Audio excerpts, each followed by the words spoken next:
This is a very grave matter, and I don't think the fact that the minister called you is sufficient. She may have called you maybe on matters to do with Kilifi County, but not with the Senate, because she is not invited here to come and meet the Speaker. And much as you extended courtesy of receiving her call, the minister needs to know that this House is terribly disappointed in her conduct. CS Aisha Jumwa, a long-serving parliamentarian who's been here in Parliament for over 10 years, knows very well that when there is a conflict of diaries between the executive and appearance in Parliament, the legislature takes precedence. I know President William Ruto very well. If any minister were to tell him that I cannot make it to your meeting because I am scheduled to appear before Parliament, he can never recall that minister to appear before them, either at cabinet or at an official briefing, at the expense of the representatives of the people. This behavior by CS Aisha Jumwa is something that I find quite astounding, because while ministers and her colleagues have been before this House 3, 4, 5 times, her and the Prime Cabinet Secretary are the two ministers that have never set foot in the Senate. Therefore, Mr. Speaker, I'd wish, with your guidance, and I'm willing to be persuaded by colleagues, maybe who you may grant an opportunity to say a thing or two about this, the conduct of these two ministers, Mr. Speaker, that let us be bound by the collective reasoning of the House, because it is not proper for, I have seen the letter from the office of the Prime Cabinet Secretary. There's an officer by the name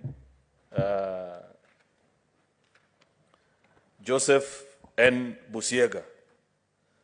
These are people who need not be in public offices, and I'm not excusing the Prime Cabinet Secretary.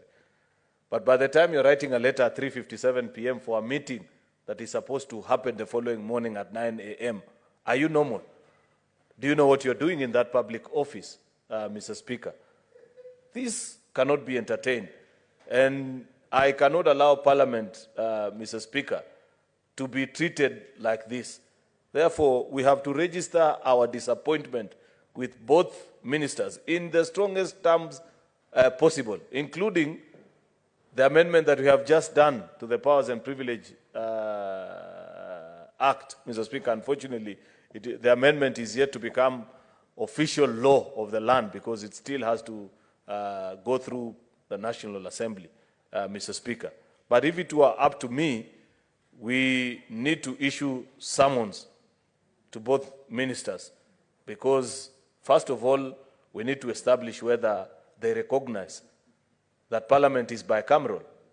And therefore, because I am sure they have appeared before our colleagues in the National Assembly, and therefore I don't get what their spite about the Senate is and what their motivation might be, Mr. Speaker. There is nothing that members are begging. You're coming to respond to issues of the representatives of the people, which the people of Kenya are asking you as a minister through their elected representatives in this House. Therefore, Mr. Speaker, I want to be guided by colleagues in their consideration of this matter, so that we make a decision jointly as a House on what to do.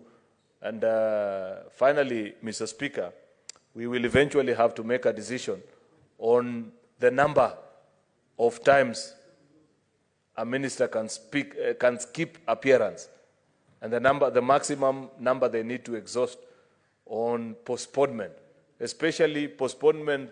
We issued directives the other day on what is a standard letter that you write to Parliament. It cannot be you just say you can't appear, no suggestion when you are next available, no credible reason why you're not appearing.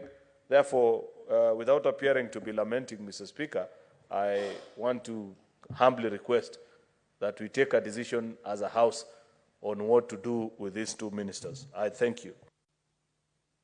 Senator Sifuna. Yeah, Mr. Speaker, you caught me just confirming with the law